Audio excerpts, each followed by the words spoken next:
Bonsoir, bonsoir à tous. Alors, je me présente, je m'appelle Anne-Béatrice Schlumberger et c'est à moi qu'échoit la lourde tâche de débuter cette session. Je voulais tout d'abord vous saluer tous qui êtes présents à distance et physiquement ici. Vous souhaiter la bienvenue ainsi qu'à nos orateurs que je remercie très chaleureusement. Antoine Denoy, Élodie Allo, Anani Olympio. Merci beaucoup. Au nom de nos trois organisations qui ont co-organisé en quelque sorte l'événement, donc, servir les alumni de l'ENA qui sont représentés ce soir par la présidente de la commission transition, Dominique Gagnage, et puis l'ADT, l'Association des dirigeants territoriaux INET, représentée par Bruno Pommier, à qui je vais céder la parole pour quelques mots d'introduction thématique. Merci beaucoup. Je m'associe à ces mots de remerciement et de bienvenue d'Anne-Béatrice. Euh, je ne vais pas paraphraser ce qui était indiqué dans le texte de notre invitation à tous, mais ce qui nous réunit ce soir, donc, c'est les menaces environnementales et ce qu'elles supposent en termes de risque d'insoutenabilité de la fonction assurantielle. Alors, est-ce que c'est une question technique? Est-ce que c'est une question sociétale? Ça ferait partie des sujets qu'on va évoquer ce soir. Alors, on a tous en tête l'intensité croissante et le nombre croissant des menaces environnementales, hein, des risques constatés, et en particulier des catastrophes naturelles, mais pas exclusivement en termes de catastrophes. Il y a aussi d'autres risques qui ne sont pas classés catastrophes, on en reparlera, et qui nous font nous interroger sur la pérennité du modèle assurantiel avec des manifestations plus ou moins aiguës dans certains cas. En France et à l'étranger, on a quelques exemples extrêmement frappants, par exemple en Californie, mais aussi dans d'autres contrées. Et la France, comme on sait, a des implantations géographiques dans très nombreux, enfin, dans plusieurs continents. Donc, pourquoi ce sujet? Pourquoi ce soir? Pourquoi maintenant? Et puis, pourquoi nous, les alumni, sur ces questions? Euh, Peut-être rappeler que l'alerte, si elle est forte, elle n'est pas tout à fait nouvelle, puisque on avait le président Chirac en 2002 qui nous disait la maison brûle et nous regardons ailleurs. On a aussi un grand assureur, Henri de Castries, ancien patron d'AXA, disait, je crois, en 2015, qu'un monde à plus 4 degrés n'est plus assurable. Et puis, quand on regarde un peu plus profondément, on se rappelle que l'alerte la charge a été lancée dès 1972, maintenant 50 ans, sur le fait que la croissance ne pouvait pas être infinie et qu'il y avait une menace d'effondrement située à peu près dans les années 2030, avec le rapport Meadows pour le Club de Rome. Alors, malheureusement, depuis ces 50 ans, on n'a pas vraiment pris les dispositions qui correspondaient à l'alerte posée par les chercheurs du MIT. Bien au contraire, avec l'accélération des productions de gaz à effet de serre, l'explosion de la consommation, etc., on a plutôt aggravé la situation, nous le savons tous. Donc, est-ce que les assureurs peuvent continuer à rendre l'addition inodore, incolore et indolore, surtout pour l'ensemble des acteurs étatiques, économiques ou les populations? C'est probablement la clé de la question. Donc, si on pose la question ce soir sur nos questions de soutenabilité attaquées par les menaces climatiques, c'est aussi parce que ce qui est global devient rapidement local et les moyennes deviennent des extrêmes sur les différents territoires. On a en tête que certains territoires sont soumis à la montée des eaux, d'autres en montagne, en particulier à la fonte des glaciers, le pergélisol, avec des événements qui se sont manifestés notamment en France ces derniers temps. La sécheresse, les canicules ne frappent pas tout à fait de la même manière partout, en ville ou dans des territoires plus ruraux. Et les feux de forêt qu'on croyait contingentés à certaines régions françaises se sont déplacés, en tout cas manifestés dans des régions comme la Bretagne ou le Jura, qui ne nous avaient pas habitués à ce genre de catastrophe. Alors, il y a eu toute une série de rapports et de manifestations importantes ces 2 dernières années en particulier. Je les évoque très brièvement, peut-être ils seront évoqués au cours de la soirée. Une étude de Sinon Virgule de février 2023 qui s'appelait Peut-on assurer un monde qui s'effondre avec le soutien de la Massif, de la Maïf et de la Caisse des dépôts et consignations. Une étude de décembre 2023 commandée par le gouvernement et intitulée Adapter le système assurantiel français face à l'évolution des risques climatiques. Euh, un rapport d'information déposé en mars 2024 par le sénateur Jean-François Husson sur les problèmes assurantiels des collectivités territoriales. Le rapport de septembre 2024 de la mission Alain Chrétien, maire de Vesoul et mandaté par l'Association des maires de France, et Jean-Yves Dagès, ancien président de Groupama, qui s'appelle L'assurabilité des biens des collectivités locales et de leurs groupements, état des lieux et perspectives. Plus récemment, en décembre, France Assureur qui organise son premier sommet pour mobiliser aujourd'hui sur les risques et les transitions. Et puis l'arrivée tardive du rapport du plan national d'adaptation au changement climatique numéro 3. Et il y a quelques semaines, on en parlera ce soir, l'engagement par le gouvernement d'un reclore de l'assurabilité des territoires, aboutissant donc en avril 2025 à un plan d'action certainement porteur d'opportunités ou en tout cas de progrès sur les questions, les équations qui sont devant nous. Voilà. Donc on a eu un problème qui était un problème qui pouvait être considéré comme un problème classique économique de régulation de marché entre assureurs et clients, avec l'augmentation des prix, avec une discussion sur les garanties, les franchises et les contreparties.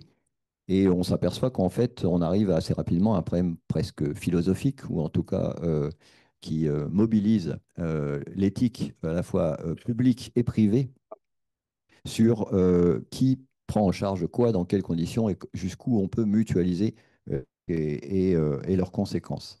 Alors voilà, la question, d'une manière ou d'une autre, on se l'est posée de cette façon. Est-ce que le phénomène d'inassurabilité partielle des collectivités locales qu'on était en train de constater, est-ce que c'est un phénomène annonciateur d'une insoutenabilité qui pourrait toucher l'ensemble du secteur d'activité? Euh, Est-ce que c'est aussi éventuellement un phénomène aggravant les vulnérabilités, puisque quand les collectivités locales ne seraient pas en situation de reconstituer moyen d'agir, notamment pour préserver, on pourrait se retrouver avec des situations plus douloureuses encore pour les entreprises, par exemple, ou les ménages. Voilà. Alors, voilà quelques-unes des questions et des perspectives qu'on a souhaité aborder ce soir avec nos 3 intervenants que Dominique va nous présenter. Bonsoir à tous. Alors, un petit mot pour nos intervenants. Nous ne sommes pas extraordinairement nombreux dans la salle. Il y a un peu moins des 60 inscrits ont fondu, mais ils sont réfugiés derrière leur micro portable pour nous suivre en ligne et éviter de se faire mouiller. Alors, nos intervenants, nous avons fait un choix évidemment critiquable d'inviter des acteurs du monde de l'assurance. Mais pour rattraper cela, nous avons la chance d'avoir dans la salle Jérôme Barbeau, qui a été un des artisans du tout récent reclore de l'assurabilité des territoires. Alors, nos intervenants principaux, Élodie Allot, directrice indemnisation de la SMAC, les membres de son CODIR depuis 2021. C'est une spécialiste de l'assurance et de l'indemnisation, comme son nom l'indique. Elle est diplômée en politique et droit de l'assurance.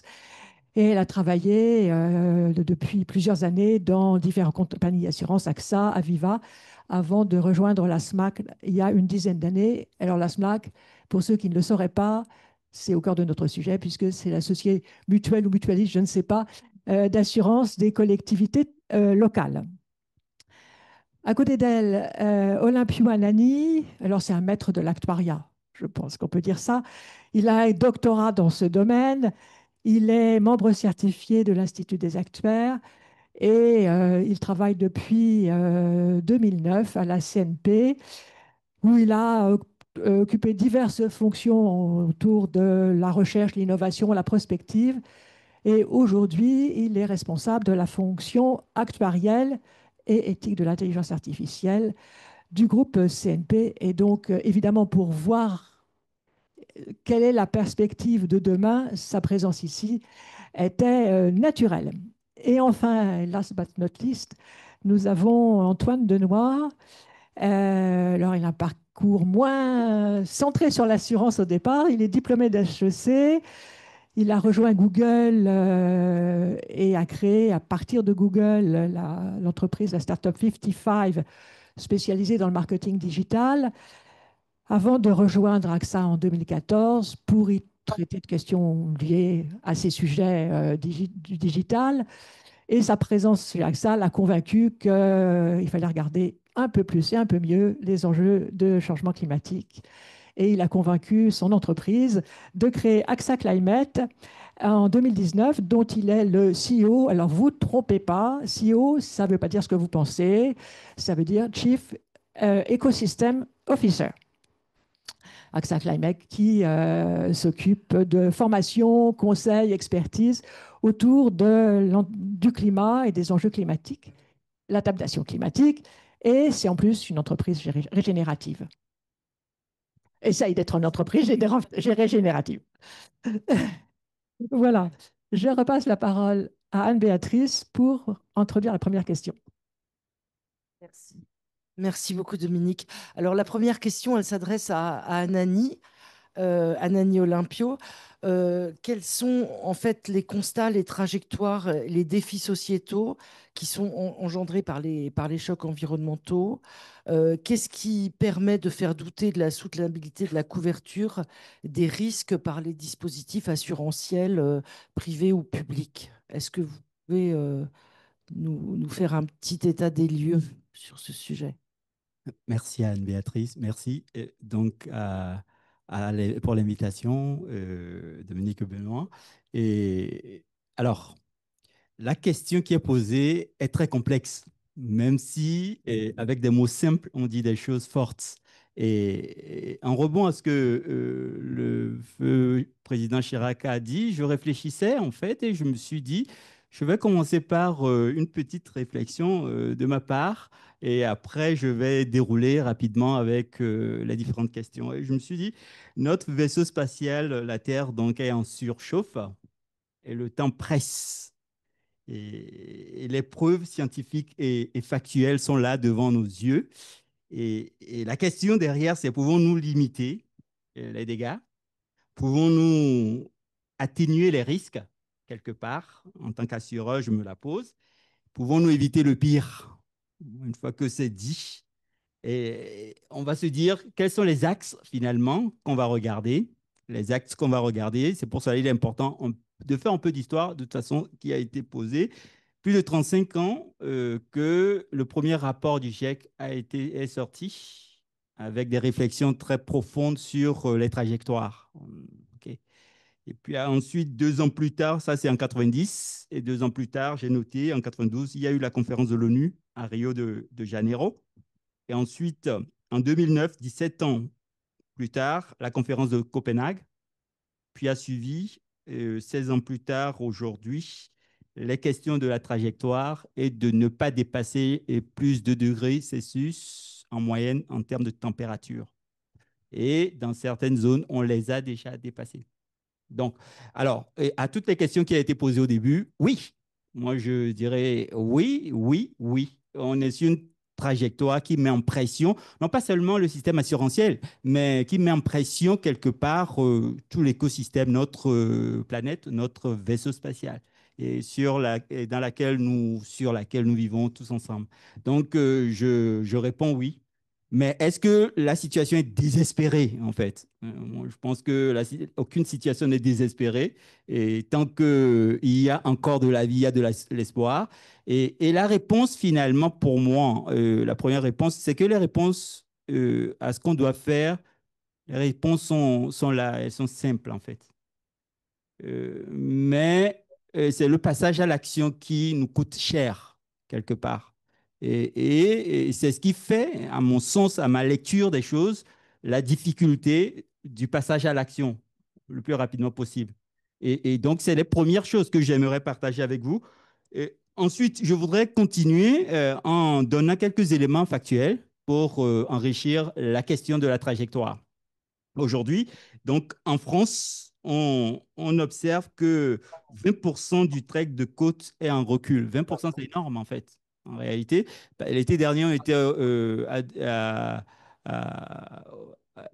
en Normandie et je me suis rendu compte que la mer avance assez vite.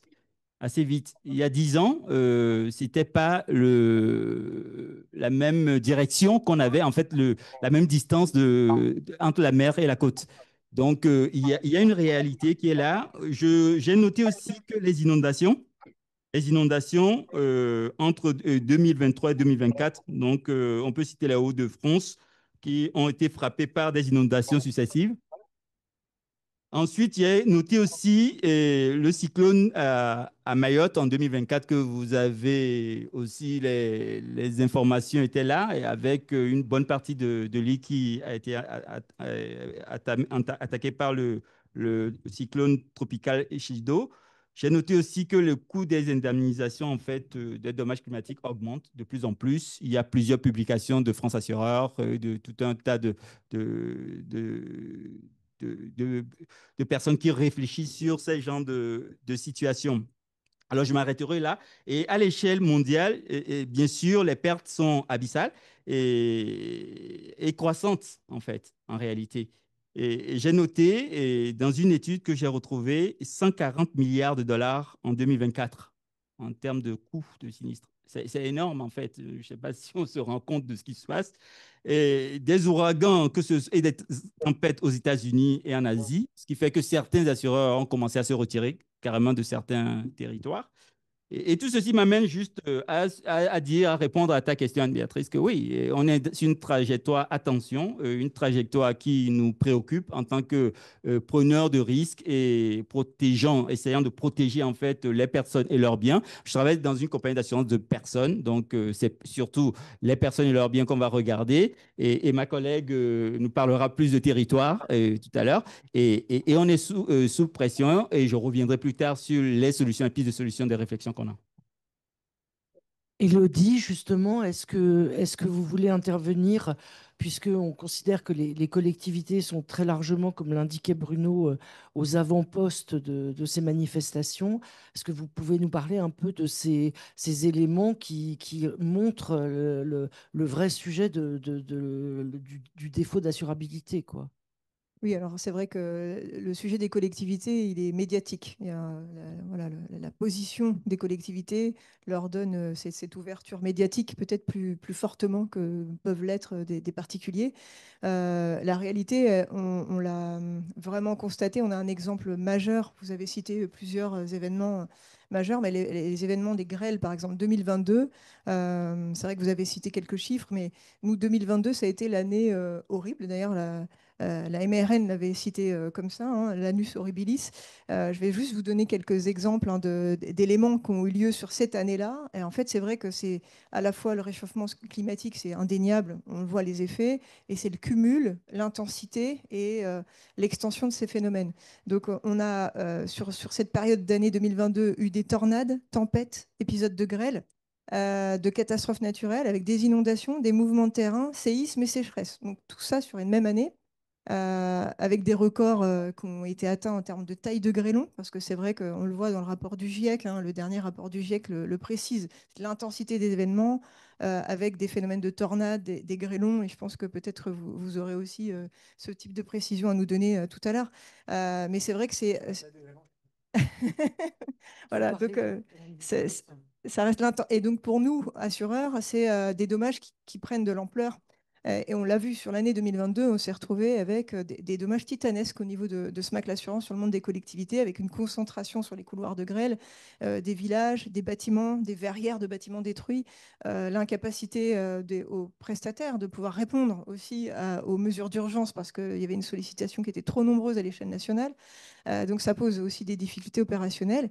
Et en termes de coûts, sur ces périodes-là, l'année 2022, pour SMAC l'assurance, ça a été une majoration vraiment représentative, parce que si on prend juste les grêles, on était passé d'années où on était aux alentours de 2 millions d'euros de charges sinistres pour les grêles. L'année 2022, c'était 63 millions d'euros.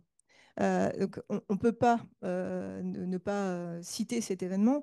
En termes de données chiffrées au niveau de France Assureur, c'est un pic sur l'année 2022 du ratio du rapport sinistre à cotisation qui est passé à plus de 100%, à 130%, 200% selon les marchés. Hein, sur le marché des entreprises, les collectivités au niveau de France Assureur sont intégrées dans les statistiques sur les entreprises.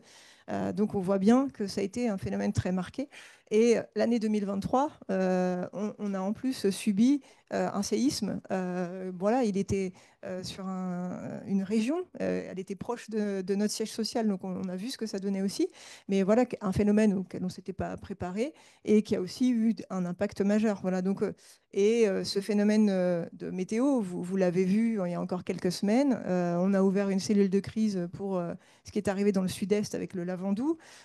Donc, c'est des pluies fortes et qui engendrent ensuite des coulées de boue et qui ont des dommages, là, une station d'épuration, une rupture d'eau pour le village, des victimes. Donc là, ce qui est assez rare, mais là, on a eu des victimes. Il y avait eu ce qui s'était produit aussi dans la vallée de la Roya. Là aussi, il y avait des personnes décédées et disparues. Donc, la récurrence augmente, on le voit dans les statistiques, l'intensité est de plus en plus forte. Le rapport du GIEC nous démontre que ça ne va pas aller en s'arrangeant. La question aujourd'hui, elle est de comment on s'organise. C'est la question que vous posiez tout à l'heure. Il y a des choses qui sont à l'étude, qui sont travaillées. Il y a des mesures de prévention, on en reparlera plus en détail. Et puis, il y a tout ce qui a été travaillé à l'occasion du Roclore. Et on laissera Jérôme Barbeau expliquer un petit peu ces mesures. Mais c'est vrai qu'aujourd'hui, c'est indéniable. Le réchauffement climatique a un effet sur le monde des collectivités. Il y a une médiatisation qui permet aujourd'hui de valoriser ce phénomène et d'en parler. Mais ça touche tous les marchés en réalité. Voilà, tous les assurés à l'échelle nationale sont concernés par ce phénomène. Antoine, est-ce que vous voulez ajouter quelque chose sur cette dimension prospective, sur ces trajectoires? Oui, à fond, à fond. Donc, vous m'entendez avec ce micro? Non, je vais prendre celui-là. Super. Vous m'entendez? Oui, donc nous, notre métier chez Climate, depuis 6 ans, c'est de faire de l'adaptation climatique. Donc, c'est de prendre des cartes et de projeter pour des actifs physiques la sauce à laquelle vont être mangés plutôt les actifs des grandes entreprises, donc des parcelles agricoles, des sièges sociaux, des usines, sur le territoire français 2030-2050. Donc, le côté positif, nous, ce qu'on voit, c'est que bon, le sujet de l'adaptation était tabou il y a 5-6 ans, parce que pour le politique, c'est synonyme de renonciation sur le carbone. Et puis, pour plein de raisons, les entreprises ne sont pas sur des horizons de risque de plusieurs années. Et donc, elles sont préoccupées finalement assez peu. Ce qui est chouette, c'est que maintenant, les entreprises sont dessus, sur ces sujets.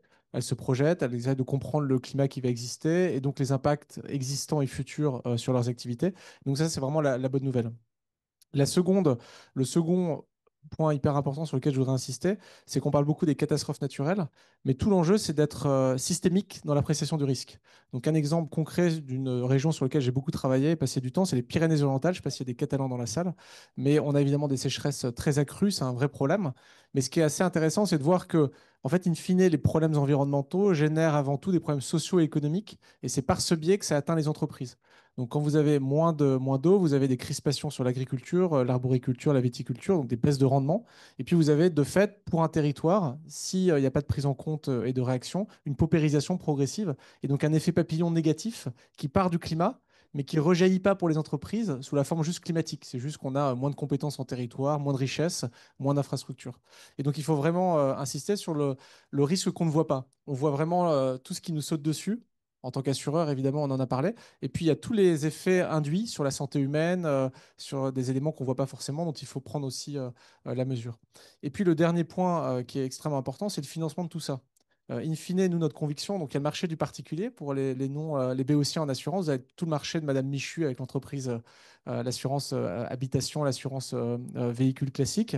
Ça, c'est para-étatique, hein, c'est une collaboration publique-privée qui fonctionne et qui devra continuer à fonctionner avec des principes forts en France depuis le régime de catastrophe naturelle qui fait qu'il y a de la solidarité entre territoires, entre individus. Et ça, c'est des principes forts auxquels on est attaché.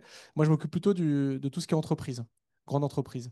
Et là, nous, notre théorie, elle est simple, c'est de dire les risques qui tombent sur des territoires, si on demande simplement aux collectivités locales de payer pour, ça ne marchera pas. Et donc tout l'enjeu qu'on a, et je donnerai quelques exemples, c'est d'associer des parties prenantes dans un territoire qui ont intérêt à ce que le territoire s'en sorte et à payer pour. Donc typiquement en Pyrénées-Orientales, bah, on est en train d'amener le secteur du tourisme, parce que le Pyrénées-Orientales, c'est un département qui est très lié au tourisme et à l'agriculture, à financer une étude pour réaliser une meilleure transition du secteur agricole. Et donc, on ne peut pas que se reposer sur l'acteur public. Et donc, nous, notre théorie du changement chez AXA Climate, c'est de dire qu'il faut passer par les entreprises, qu'on ait marge de manœuvre en termes d'investissement. Il faut leur faire comprendre leur vulnérabilité sur les territoires et à quel point ça compte. Et après des années de mondialisation, nos boîtes, elles sont assez volumiques, assez déconnectées, donc ce n'est pas forcément simple. Mais il faut faire réatterrir tout ça sur des cartes. Et après, il faut les amener à financer et à se mettre avec d'autres parties prenantes pour aller partager le risque. Moi, je travaille beaucoup sur l'agricole. C'est un cas vraiment, pour le coup, on parle beaucoup des collectivités, mais l'assurabilité agricole, c'est un vrai sujet. Les taux d'adoption sont très bas. Il y a à peine 20% des agriculteurs qui sont assurés. Et donc, c'est un système qui ne fonctionne pas très bien parce qu'en fait, tout repose sur l'agriculteur et la PAC. Et quelques assureurs agricoles qui se mettent sur le sujet. Pourtant, l'agriculteur, il rend plein de services au territoire. Vous prenez un éleveur qui arrête potentiellement à l'exercice de pensée, un éleveur classique qui arrête d'importer simplement du soja ou du maïs de l'étranger, mais qui commence à remettre à faire de l'herbage et à remettre de l'herbe sur son terrain. En fait, l'herbe a un effet induit sur l'inondation, puisque ça ralentit le cycle de l'eau. Et donc, il y a plein de bénéfices induits d'un comportement différent. Et donc, tout l'enjeu pour nous, je pense, en tant qu'assureur, pour résumer, c'est d'avoir une appréciation holistique des risques et pas de s'arrêter aux CatNat, aux catastrophes naturelles, et de faire apparaître les éléments de valeur induits entre acteurs qui changent leur comportement.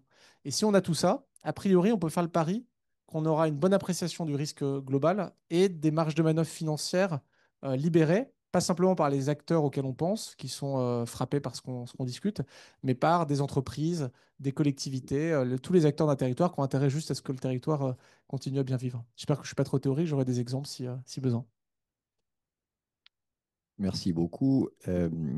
Élodie, est-ce que vous pouvez peut-être nous en dire un peu plus sur les problèmes rencontrés par les collectivités locales et quelle est votre opinion sur ces mots-là de marché sentinelle? Est-ce qu'on peut parler d'un phénomène qui pourrait être simplement annonciateur d'une plus grande difficulté ou est-ce que on est sorti en fait des difficultés, notamment grâce aux récentes consultations et tours de table quand même assez intéressants qui viennent avoir lieu? Alors, les difficultés, j'ai montré l'origine des difficultés tout à l'heure avec l'exemple des grêles de 2022 et ces phénomènes récurrents. Les difficultés rencontrées par les collectivités sur la problématique assurantielle, c'est tout simplement qu'aujourd'hui, il y avait déjà historiquement peu d'acteurs qui se présentaient pour assurer les collectivités. Alors pourquoi? C'est intéressant de se poser déjà cette question. Il y a une complexité pour répondre au marché de l'assurance des collectivités. Elle constitue un appel d'offres. Et du coup, c'est un mode de souscription inversé. Donc, dans le monde de l'assurance, l'assurance des collectivités, ça reste une niche. C'est une niche par la technicité que ça implique en appréciation de risque et par le mode de souscription que ça impose, parce que ça nécessite une organisation spécifique avec des compétences spécifiques. C'est parce que là, c'est la collectivité qui construit son expression de besoin en assurance via un cahier des charges publie ce cahier des charges et ensuite n'importe quel assureur peut répondre. Au lieu de l'inverse, à savoir l'assureur qui propose une solution d'assurance avec un contrat de gré à gré, donc avec un engagement de 4 ans. Donc là aussi, un assureur de particulier, si quelque chose ne se passe pas bien dans l'instruction du contrat, il a l'opportunité de pouvoir résilier le contrat en fin d'année. Là, il y a un engagement sur 4 ans, il y a des modalités de souscription, et puis des modalités de souscription qui contraignent à ne pas avoir toutes les informations ensuite sur l'appréciation du risque, parce que ça se passe par appel d'offres sur un délai très court. Il faut répondre de manière très théorique. On prend l'exemple du marché des entreprises chez AXA. AXA dispose d'un réseau d'inspecteurs qui va sur le terrain visiter une entreprise, vérifier les risques, faire le tour des bâtiments, donner des conseils en prévention à la société qui peut potentiellement être assurée auprès d'AXA demain. Là, dans un mode de souscription comme celui-ci, tout se fait en distanciel, dans un délai très court, et on ne peut pas vérifier l'état des bâtiments, voir s'il y a des choses qui nous mettraient en risque et pour lesquelles on aurait des adaptations contractuelles à faire. Qui plus est, adaptation contractuelle complexe à faire dans le cadre d'un cahier des charges.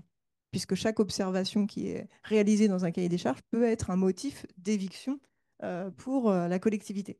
Voilà, donc historiquement, il y avait peu d'acteurs sur le marché des collectivités, et puis un marché qui s'est un peu effondré en termes de tarifs, avec malgré tout des vagues de concurrents étrangers qui venaient de temps en temps et par opportunité récupéraient quelques affaires et ont eu une mécanique de baisse tarifaire par leur présence sur le marché. Voilà, donc il faut se poser cette question-là. Donc déjà, la première, c'est modalité de souscription, complexité du risque, engagement sur 4 ans via le cahier des charges. Et ensuite, évidemment, une exposition particulière. Ce sont des bâtiments publics, des superficies importantes, avec, voilà, lorsqu'on a des bâtiments impactés, comme c'était le cas pour les grêles, une communauté de communes, plusieurs bâtiments d'un seul coup. Voilà, il faut être en capacité d'assumer financièrement ce type d'événement. Donc, je dirais aujourd'hui, la complexité des collectivités, c'est de ne plus trouver d'assureurs. Voilà, face à ce phénomène, le climatique plus la raréfaction des acteurs, donc le problème du principe de mutualisation qui a été mis en difficulté avec cette raréfaction d'acteurs. Aujourd'hui, la difficulté, c'est de ne plus trouver d'assureurs. Donc, ça a fait la une de la presse en début d'année dernière, hein, et tout au long de l'année. Plusieurs revendications sur le sujet. Donc, parfois, de ne pas trouver d'assureur pour assurer une flotte automobile dans une collectivité qui fait du ramassage scolaire, de ne pas trouver d'assureur pour garantir les bâtiments publics. Forcément, ça pose difficulté. Des tarifs qui augmentent, des franchises qui augmentent. Donc, voilà, c'est quand même la part qui reste à la charge des assurés. Donc, c'est l'adéquation qui a été trouvée aussi, hein, c'est de se dire à un moment donné, l'équilibre économique n'étant pas celui que l'on peut tenir, nous, en tant qu'assureur. Ce jeu de franchise peut servir aussi. Donc, ça a conduit certaines collectivités à revendiquer le fait qu'ils ne trouvaient plus d'assureurs. Voilà. Donc, aujourd'hui, le marché de l'assurance des collectivités, c'est un marché tendu où notre souhait, c'est justement de retrouver des solutions pour que d'autres acteurs reviennent sur ce marché-là et qu'on retrouve un principe de mutualisation. Merci beaucoup. Monsieur Olympio, est-ce que vous avez le sentiment que c'est un phénomène franco-français ou est-ce qu'on a des informations sur des situations similaires dans d'autres pays, notamment développés, comparables aux nôtres? Oui, alors la situation n'est pas que franco-française, ce sera trop simple. Et ce que disait tout à l'heure euh, sur la systémie, en fait, le fait qu'on est dans un système, Antoine, oh, non mais c'est le fait comme je disais tout à l'heure, notre vaisseau spatial, c'est un tout, un ensemble. En fait, ce qu'on fait en France a des répercussions autre part ailleurs dans le monde, vice-versa. Donc, la situation globale, nous, chez CNP, on est un groupe international exposé au Brésil, par exemple, l'année dernière. Ben, on a eu des inondations importantes, en fait, dans le sud, qui a causé pas mal de dégâts. Et donc, c'est des situations qu'on vit au jour le jour et auxquelles on doit faire face. Il suffit d'aller un peu plus en dehors de la France. On voit aussi que ce soit en Espagne, hein, il n'y a pas très, très longtemps, l'Espagne a été exposée à des inondations aussi. On va aux États-Unis, j'en ai parlé tout à l'heure, et il y a pas mal de sujets au niveau des méga-feux qui se répètent. Et donc, la question de la fréquence qui augmente et l'intensité qui augmente et le coût aussi qui augmente pour les assureurs. Mais au-delà de la question de l'assurance et des assureurs, je pense aussi que c'est un coût pour la société en général parce que quand on perd un bien, en fait, le prix pour nous est des fois beaucoup plus élevé que le côté financier et les dépenses qu'on peut faire, en fait. Donc, voilà. Donc, quelques mots là-dessus. Merci. Voulez-vous ajouter quelque chose, Antoine? Non, il y a des choses intéressantes. En fait, les destructions ne sont pas dans le PIB, parce qu'on est tous accrochés au PIB. C'est intéressant de voir que le PIB n'est pas une mesure qui permet d'observer des destructions de capital. Donc on pourrait se retrouver dans un monde où en fait tout est détruit systématiquement et comme on reconstruit, le PIB se porte bien. Donc c'est intéressant aussi de se dire où est-ce qu'on voit le problème dans nos façons de piloter financièrement les entreprises. Donc voilà, c'est juste une anecdote parce que je trouvais ça intéressant. Jérôme Barbeau, est-ce que vous voulez prendre la parole pour nous évoquer la question du reclore Oui. de l'assurabilité des collectivités locales, comment ça a été pris en charge par les pouvoirs publics et enfin, que peut-on en dire comprendre. Ah, il faut Oui, que peut-être qu'il faut. Ouais. Ah, faut qu'on me voit, d'accord. Bon, alors du coup, je m'assois. Mais donc, je redis que je parle vraiment à titre personnel. Je travaille avec le ministre qui s'occupe des collectivités. Et je travaillais précédemment avec sa prédécesseur et puis son antéprédécesseur. Donc, sur le sujet de l'assurabilité, j'ai un petit suivi. Et le gouvernement, le reclore de l'assurabilité là, qu'on a mis en place il y a quelques semaines, est le fruit d'un travail de plusieurs mois qui a été un peu débuté lors de la rédaction des rapports que vous évoquiez. Je précise juste que le maire de Vesoul, Alain Chrétien, qui a fait son rapport, a été mandaté par le gouvernement. Alors, il est vice-président de l'AMF, mais c'est au nom du gouvernement qu'il avait fait son rapport.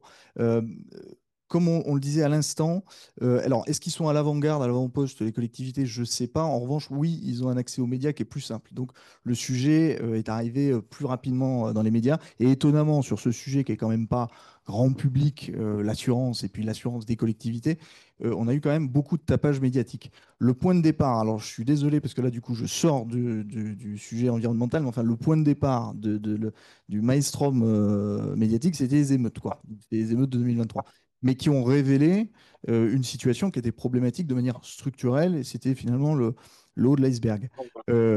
Donc, ils ont un accès plus simple aux médias, ces élus, dans un marché qui, effectivement, est plutôt de niche hein, par rapport aux grandes masses financières que brassent les assurances. Pour autant, bon, d'abord, c'est pas indu qu'ils aient un accès aux médias, parce que c'est des élus. Et deuxièmement, ils assurent des services publics. Donc, ça a une importance qui est quand même assez à prendre en considération. Et ça revient justement sur ce que vous disiez en présentation. Est-ce que ça aggrave pas la vulnérabilité quand ces acteurs-là ne peuvent plus s'assurer? Ben oui, évidemment, puisque c'est des acteurs alors le mot techno, mais de la résilience, c'est des acteurs de la prévention, là où l'État est quand même plus destiné à faire de la gestion de crise a posteriori. Donc, le gouvernement s'est saisi du sujet, aiguillonné par les élus locaux, a essayé de faire un constat donc, par ses rapports. Le constat est difficile à établir quand même parce que bah, les collectivités, c'est la petite commune de 50 habitants jusqu'à la région. C'est des infrastructures qui sont très différentes, c'est des problématiques qui sont très différentes en fonction aussi des lieux géographiques, y compris l'outre-mer ou la métropole, etc. Maintenant, nous, ce qu'on a constaté, enfin, ce qu'on nous a dit, c'est que le marché de l'assurance des collectivités, il y a deux sujets. Il y a un environnement dont la sinistralité augmente. Enfin, diraient les assureurs, moi je ne suis pas assureur, mais bon, sinistralité. Moi je dirais que les conditions se durcissent, plus militaires. Mais d'un point de vue climatique, d'un point de vue sociétal, les émeutes, enfin les mouvements sociaux, puis des trucs cyber, etc., puis l'environnement juridique et compagnie. Ça, c'est l'environnement qui se dégrade. Et puis d'autre part, il y avait l'écosystème assurance, on l'évoquait à l'instant, des collectivités qui est un peu particulier. Et il y avait un certain nombre de difficultés.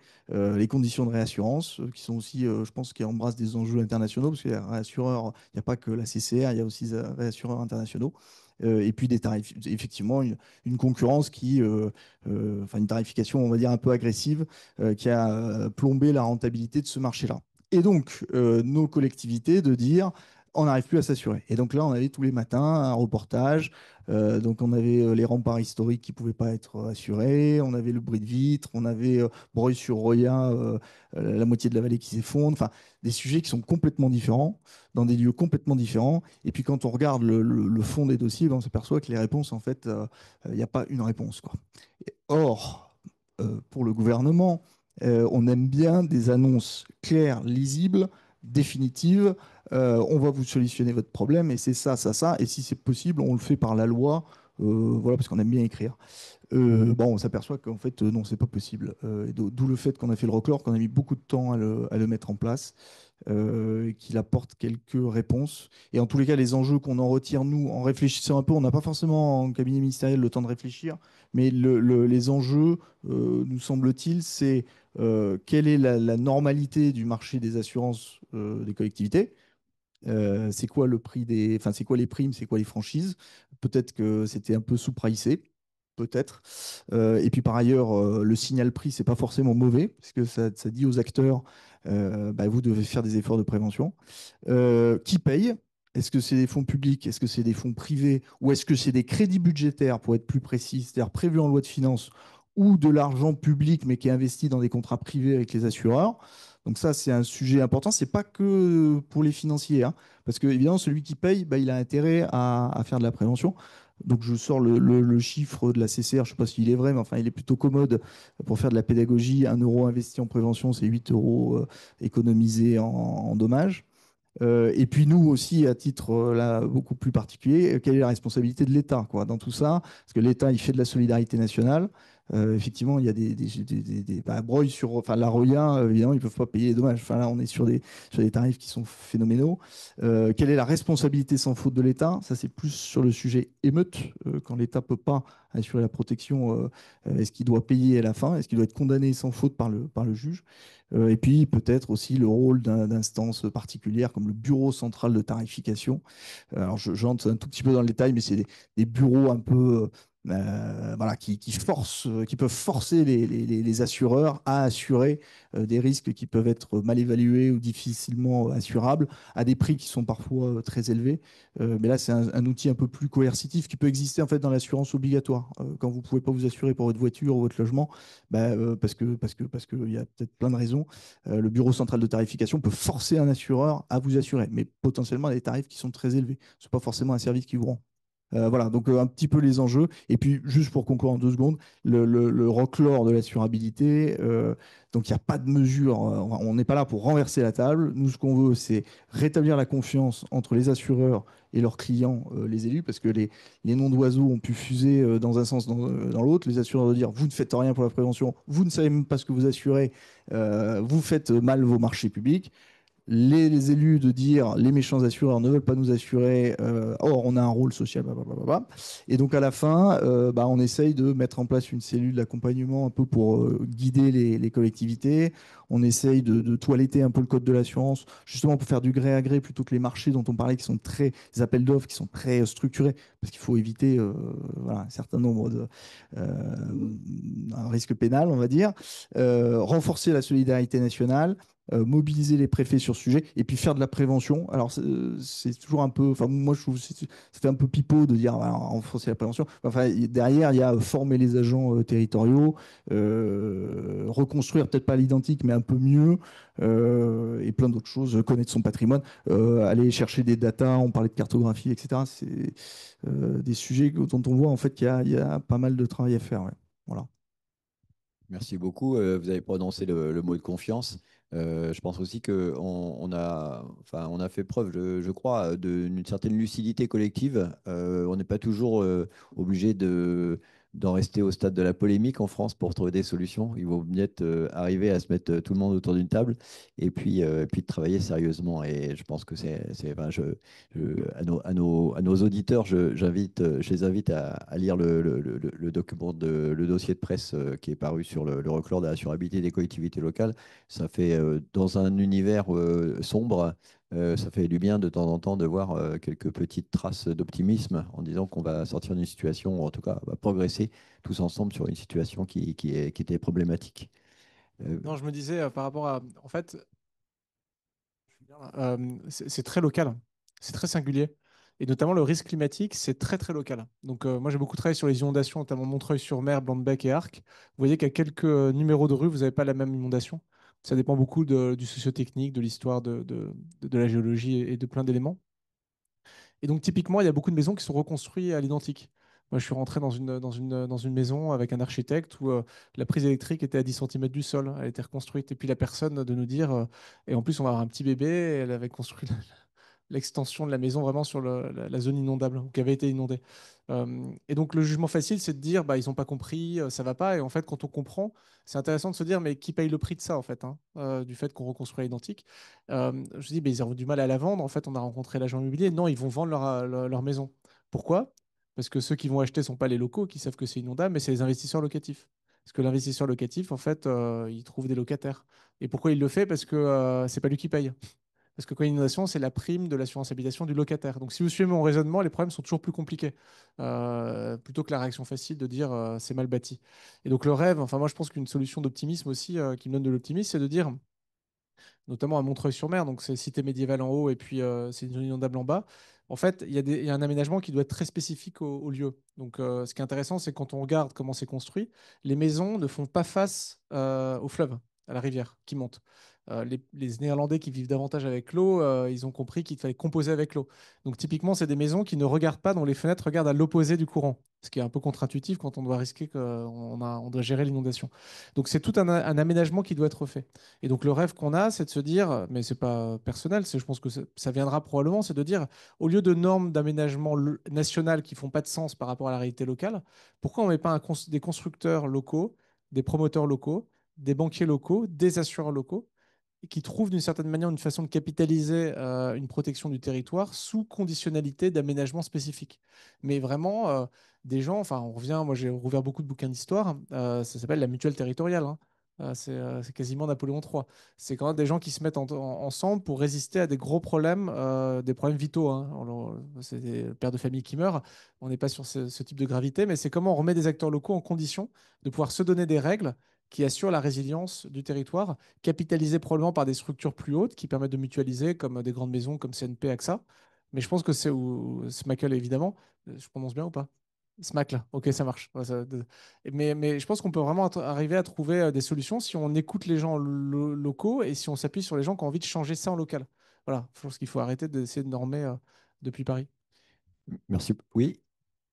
Répondre Vous avez bossé sur Montreuil, je vais être piégé, non? Non, c'est qu'il y a 2 jours, that music to my ears, parce que donc il y a 2 jours, la circulaire au préfet est partie pour leur expliquer qu'on avait fait notre reclore de la assurabilité et pour leur dire réunissez localement les acteurs, les élus locaux, les assureurs, les courtiers, les machins, tout l'écosystème local, réunissez-les localement. Parce qu'on s'est dit, je pense que 90% des sujets peuvent être réglés localement sans avoir à appeler la cellule d'appui qu'on va mettre en place à Paris, qui sera très utile. On fera du tapage là-dessus, on fera de la com et tout. Mais on est sûr qu'avec un peu de dialogue local, on réglera 90% des problèmes. Juste un truc sur Montreuil-sur-Mer. Alors moi, je ne connais pas, mais on parlait tout à l'heure du retrait du trait de côte. Là, je crois qu'on est un peu à la limite du sujet. Parce qu'il me semble, je ne suis pas assureur, mais qu'un risque qui se réalise à 100% n'est par définition pas assurable. Alors Montreuil, c'est pas que le trait de côte. Alors déjà Montreuil-sur-Mer, c'est intéressant parce que c'est un port de l'eau sur mer, mais je crois que c'est 12 ou 20 km d'ici la mer, donc le temps qu'elle arrive, comme on a un peu de temps, mais ça viendra. Exactement, mais c'est comme Saint-Omer, hein. Saint-Omer est un port maritime. Et c'est au 13e qu'on a complètement. Les moulins, les moines, les rois se sont occupés de gagner du terrain. Donc ça reviendra. Alors je ne suis pas sûr que ça viendra demain, mais Montreuil-sur-Mer, c'est aussi des phénomènes, pas qui sont pas liés que à la montée des eaux, hein. C'est juste cette fameuse loi physique qui veut, c'est la seule que je connais, donc je vous la transmets, plus 1 degré, plus 7% de vapeur d'eau sous l'atmosphère. Et donc la conséquence physique de ça, c'est quand ça tombe beaucoup plus fort. Donc, s'il y a bien une règle qu'on peut retenir en termes d'humidité, c'est vraiment plus il va faire chaud, plus quand ça tombe fort. Et je pense que Montreuil-sur-Mer, c'est aussi des phénomènes de précipitation. Donc, merci. Je retiens que vous nous invitez à raisonner systémique et territorialisé. Hein, Et en fait, systémique et local, c'est la même chose. Parce que c'est pour ça que moi j'ai beaucoup d'empathie pour nos dirigeants, parce qu'on leur demande de s'occuper d'eau, de biodiversité, toutes les fameuses limites planétaires, mais dans un esprit qui cherche à trouver une équation pour tout résoudre, ça marche pas. Par contre, dès qu'on situe les sujets, là, on est beaucoup plus fin pour apprécier la systémie, pour éviter le déplacement de problème. On ne peut pas résoudre une équation à 9 cycles naturels depuis Paris. Et même si les gens le demandent, c'est pas possible. Donc systémique et local, c'est la même chose. On ne s'est pas parlé avant, mais donc François Rebsamen est ministre de l'aménagement du territoire et de la décentralisation. Donc, finalement, c'est parfait. Merci, Dominique. Peut-être on va entamer la dernière séquence. Oui, bon, on l'a déjà entamé la dernière séquence, hein, qui était d'essayer de regarder quelles étaient les solutions sur, non pas juste les solutions prises, je dirais, qui sont une solution de court terme, parce que si on voit l'explosion des sinistres, liés aux catastrophes, mais aussi, comme il a été dit, qui ne sont pas liés aux catastrophes, il y a bien une équation à résoudre et qui dépasse la seule perspective peut-être directement assurantielle traditionnelle. Donc, Antoine Denoy a commencé à explorer ce champ. Je vais lui laisser la parole pour qu'il approfondisse. J'ai tout vidé, moi, hein. Ah, je suis sûr, Non, certaine que non. approfondir quoi? C'est les solutions? Euh, alors, donc là, moi, je travaille beaucoup sur l'agricole. C'est juste pour essayer d'illustrer le propos. Et donc, revenons un peu aux mutuelles, parce que c'est une mutuelle. Vous êtes une mutuelle. Et à l'origine des grands assureurs, derrière, il y a des mutuelles, historiquement. Même AXA, c'est une mutuelle. Et ce qui est intéressant, enfin, moi, quand j'ai plongé dans les bouquins d'histoire, c'est de revenir au mutualisme. Le mutualisme, c'est trois principes. C'est solidarité, démocratie directe, non-lucrativité. Et ce qui est intéressant, c'est de voir qu'il y a eu un combat historique entre, enfin, combat historique, c'est figuré, hein, c'est théorique, mais entre l'assurance qui est le droit des contrats et la mutuelle qui est le droit des garanties. En fait, in fine, les premières mutuelles qui ont existé, c'était répondre à des problèmes concrets par des réponses concrètes. Donc, c'était les sanatoriums pour les tuberculeux, c'était des chirurgiens en après-guerre pour les anciens combattants. Et donc, c'était pas uniquement du contrat avec de l'indemnisation financière. Et les assureurs sont beaucoup plus sur une problématique juridique d'un contrat et d'une indemnisation financière. Et donc, la réglementation, les fonds propres ont amené les marchés à se structurer, donc les acteurs à devoir grandir pour se capitaliser. Et ça induit du fait un peu le triomphe du droit des assurances, si je caricature un peu le propos, hein. Et donc, je pense qu'une partie, à mon avis, du chemin de réflexion qui peut être le nôtre, c'est comment on revient à un geste mutuel, sans forcément être mutualiste, hein, d'ailleurs, parce qu'AXA était assureur, mais de refaire ce geste à l'envers, pas juste en revenant en arrière en histoire, mais c'est repartir de principes de mutuelle territoriale, mais appuyer, comme je le dis, sur des capacités de data, de mutualisation par des grands groupes. C'est vraiment le geste que nous, on a envie de réaliser. Et l'agricole est hyper intéressant parce que l'agricole, c'est un sujet éminemment de collectivité locale. Parce que si vous avez des assureurs, je vais parler pas mal des grandes cultures, mais les agriculteurs sont l'assurance enfin, l'agriculture conventionnelle, elle est chimique. En fait, la meilleure assurance d'un agriculteur, c'est sa chimie, c'est ses pesticides, ses fongicides. Ça lui permet d'avoir à la virgule près le rendement en fin d'année, a priori, s'il n'y a pas trop d'aléas climatiques. Donc, à partir du moment où un assureur utilise de la chimie, un agriculteur utilise de la chimie, désolé, je suis un peu fatigué. Ça va induire énormément de coûts pour la collectivité. Donc, ça va être coût de traitement pour l'eau, pour l'agence de l'eau locale. Ça va être un problème d'eau, problème de résilience des sols, parce que quand vous avez de la pluie dans la Beauce, maintenant, vous avez des millimètres à chaque fois qui partent. Donc, je ne vais pas vous rappeler aux heures sombres de l'histoire américaine dans les années 30. La Terre a disparu. Voilà, exactement. Donc, nous, on est quand même pas loin de ça et on est en train d'avoir un sol qui est de plus en plus fragile. Donc, en fait, on part d'une situation où il y a un système de production intensif avec beaucoup d'effets induits. Qu'est-ce que ça voudrait dire de venir penser une agriculture de transition, donc biorégénérative, avec un impact sur le rendement, certes, mais probablement un peu plus de résilience, où on ne laboure plus, on baisse la chimie, et comment on valorise tout ce que ça va avoir de positif pour la résilience du territoire. Mais il faut qu'il y ait un acteur qui dise ça, ça a de la valeur. Et ça, c'est le public aussi qui peut le donner. Mais à partir du moment où le public va dire ça, ça a de la valeur, parce que moins de chimie, baisse de coût de traitement de l'eau dans les nappes phréatiques pour l'agence de l'eau, économie, bah, en fait, on réinjecte cet argent libéré dans le système et on peut arriver à capitaliser des mutuelles territoriales. Donc nous, notre pari, c'est de prendre l'agriculture, qui est un sujet dur, et d'essayer, pour les grandes cultures, en moyenne exploitation, d'essayer de voir ce que ça voudrait dire de garantir un revenu, de repartir de la marge de l'agriculteur et de faire venir de la valeur additionnelle pour que le système tienne financièrement. J'en ai pour 5 ans, hein, ça ne va pas être demain, mais en tout cas, je pense que c'est une partie de la solution. Il y en a plein des solutions, hein. Faut que tous les acteurs, on bouge de notre côté. Mais ce retour à la mutuelle, je pense que c'est un geste intéressant. Peut-être me faire le parallélisme, parce que là on était sur l'assurance agricole, mais sur l'approche mutualiste et l'accompagnement, parce que c'est ça qui compte aussi, c'est l'accompagnement des collectivités. Donc nous, on a toujours eu une cellule prévention au sein de notre structure, aujourd'hui qui prend de la place et de plus en plus de place pour accompagner les collectivités. Alors tout à l'heure, Jérôme Barbeau a cité dans les mesures du RECLOR l'accompagnement à la formation. Donc c'est vrai que là, on a communiqué là-dessus, on a mis en place une formation avec l'AMRAE pour former les collectivités au risk management, donc vraiment les risques au sein des collectivités pour mieux appréhender les choses. Et comme on a un public particulier, eux aussi, ils sont sur ces problématiques d'aménagement des territoires. C'est eux qui octroient les permis de construire. Et donc, du coup, ils ont c'est ce prisme-là à avoir dans la structuration de leur territoire et faire les bons choix, parce qu'on a ces problématiques effectivement d'évacuation des eaux. Ce qu'on a vu au Lavandou, c'est sur un phénomène climatique, c'est exactement la même chose que ce qui s'est passé en Espagne à Valence l'an dernier. Donc trop de construction sur ce front de mer, plus de capacité à absorber les pluies dans les sols et donc un débordement de cours d'eau. Donc il y a un accompagnement à faire des collectivités sur ce volet-là. Donc là, on a mis en place des formations avec la MRAE pour accompagner vers cette notion de risk management dans les collectivités. Donc ça, ce volet prévention, il est juste essentiel. On n'est pas juste effectivement là pour indemniser des sinistres. Et il y a un autre volet qui est en cours de discussion aujourd'hui et qui est normal, qui est revendiqué par les collectivités, c'est aussi comment on accompagne à la reconstruction.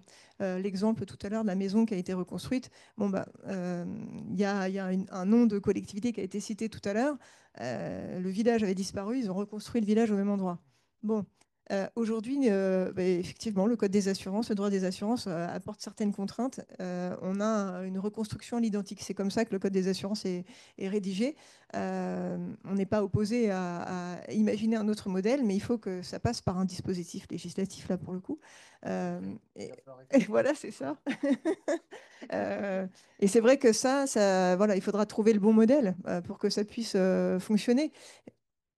Voilà, la formation, elle est essentielle, la prévention, elle est très importante, et puis ensuite, on peut avoir un rôle, parce que nous, à petite échelle, on va accompagner sur des notions de gestes environnementaux, de recyclage de pièces, etc. Mais ce n'est pas suffisant aujourd'hui par rapport aux problématiques auxquelles on est confronté.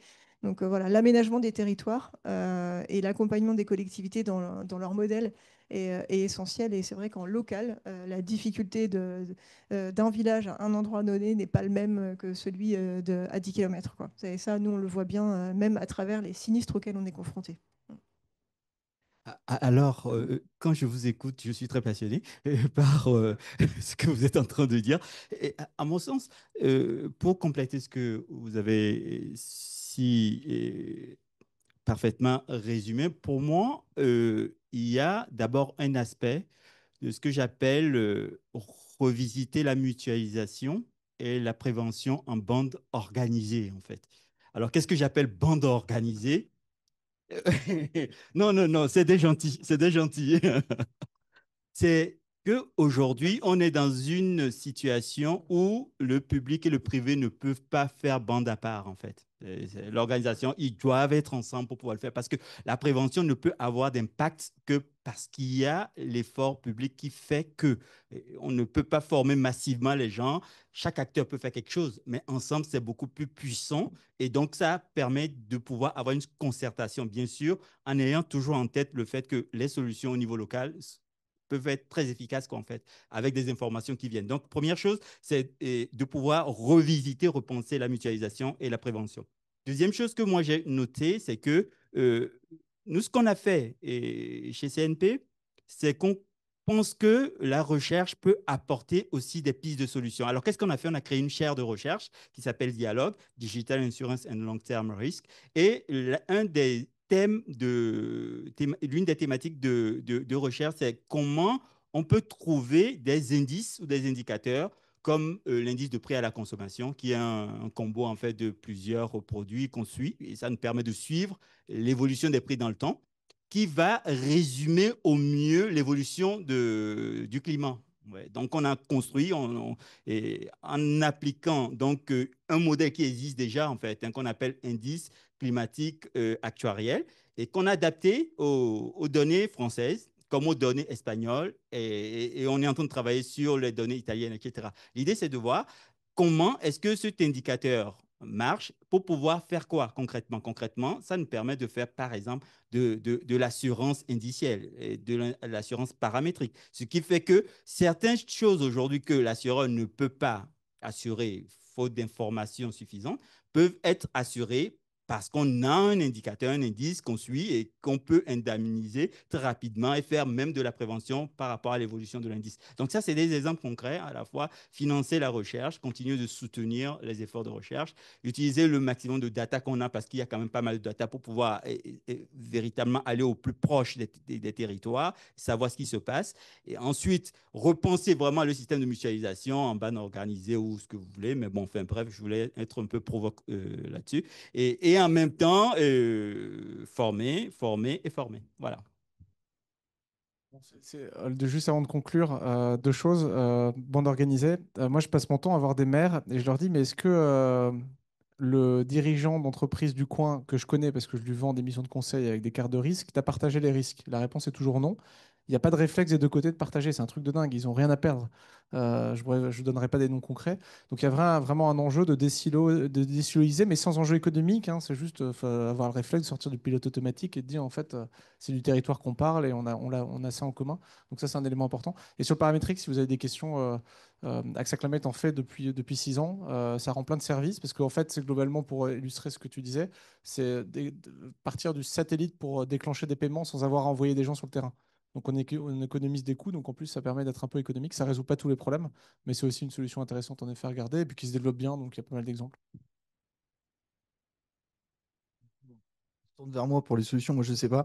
Voilà, exactement. Non, sur les différents rapports là, nous qu'on a lus, qui ont été produits pour essayer de nous donner des préconisations et demander au gouvernement d'agir, il y avait quand même un certain nombre de rapports qui disaient bon, enfin, quand on le lisait, on pouvait se dire la main invisible va agir et puis voilà, il va y avoir le signal prix, les prix vont augmenter, c'est comme ça, les primes d'assurance, les franchises, ça va augmenter. Ça va inviter les clients à faire de la prévention et donc après ça va relisser les prix et puis voilà. Si le gouvernement dit ça évidemment aux élus, on sera plus là la semaine prochaine. Donc on pouvait pas.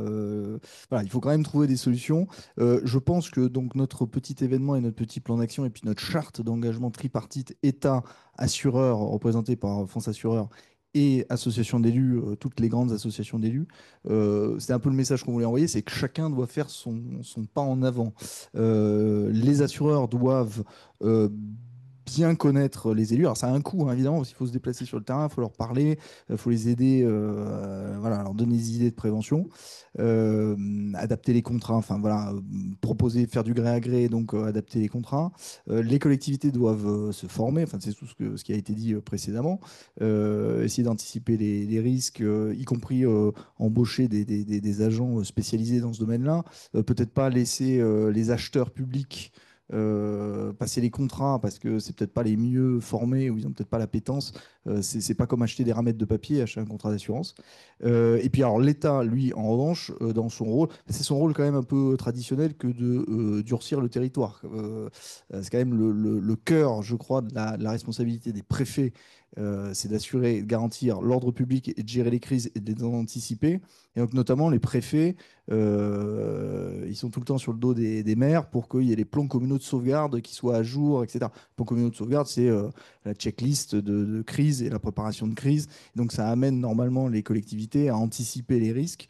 Et donc j'étais assez frappé quand on a rencontré France Assureur et les directeurs généraux de Groupama notamment et d'AXA. Ils avaient une carte avec le taux d'actualisation des plans communaux de sauvegarde.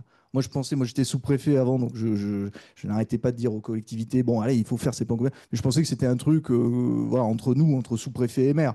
Ben non, je m'aperçois que les assureurs, ils connaissent les chiffres d'actualisation et donc ils savent si oui ou non, les collectivités, y compris les plus petites, elles ont cette petite culture du risque. Alors, culture du risque, c'est une expression un peu bateau, mais on voit à peu près ce que ça veut dire. Et donc là, le rôle de l'État, bah, y a des trucs qui paraissent un peu techno, mais la stratégie nationale de résilience, de défense, de sécurité, l'objectif, c'est quand même de durcir le territoire. Alors, il y a le travail du ministère de la Transition écologique qui est là pour notamment adapter, on a dit, il y a des enjeux politiques là-dessus, mais adapter le territoire au changement climatique et à ses conséquences.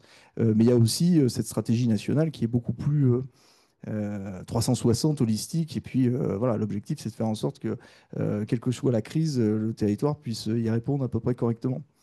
Voilà, bon, désolé, j'ai pas fait la synthèse, mais enfin, à la fin, l'idée, c'est que chacun fasse un pas en avant. C'était ce qu'on a essayé même d'illustrer à travers notre événement. En fait, on avait travaillé à l'avance, hein, le dossier de presse, etc. La charte, tout était prêt à l'avance. On a travaillé pendant des mois sur le sujet. Mais à la fin de cet événement qui était présidé par le Premier ministre, l'intérêt, c'était d'avoir des gens qui se serrent la main dans cette charte d'engagement. Oui, les assureurs s'engagent à aller plus en avant vers les collectivités, à s'adapter à leurs besoins, à leur comprendre leurs problématiques. Oui, les collectivités s'engagent à faire plus de prévention, à mieux connaître leur patrimoine, à mieux définir leurs besoins. Est-ce qu'il y a besoin de se garantir contre le bris de vitre? Peut-être pas. Est-ce qu'il faut assurer Notre-Dame? Bah, peut-être pas. C'est plus les créneaux intermédiaires qu'il faut assurer. à mieux définir leur cahier des charges. Et puis l'État, lui, s'engage à d'abord toiletter le règlement et faire passer les projets de loi nécessaires s'il faut assouplir, simplifier le code de l'assurance. Et puis par ailleurs, engager les préfets pour continuer le travail. Et c'est tout bête, hein, mais c'est faire des exercices avec les maires, quoi. Voilà, l'exercice inondation. Et puis leur dire, quand on visite les établissements recevant du public, est-ce que vous êtes sûr que le risque incendie n'est pas considérable parce que vous n'avez pas fait ça, ça, ça, quoi. Voilà. Donc chacun fait son petit bout de chemin. Merci beaucoup. Et comment on mobilise les entreprises? On en a parlé des collectivités, de l'agriculture, les entreprises. Comment est-ce qu'on les met ensemble? Alors, mettre les entreprises ensemble, ça c'est un vrai sujet, c'est un autre débat.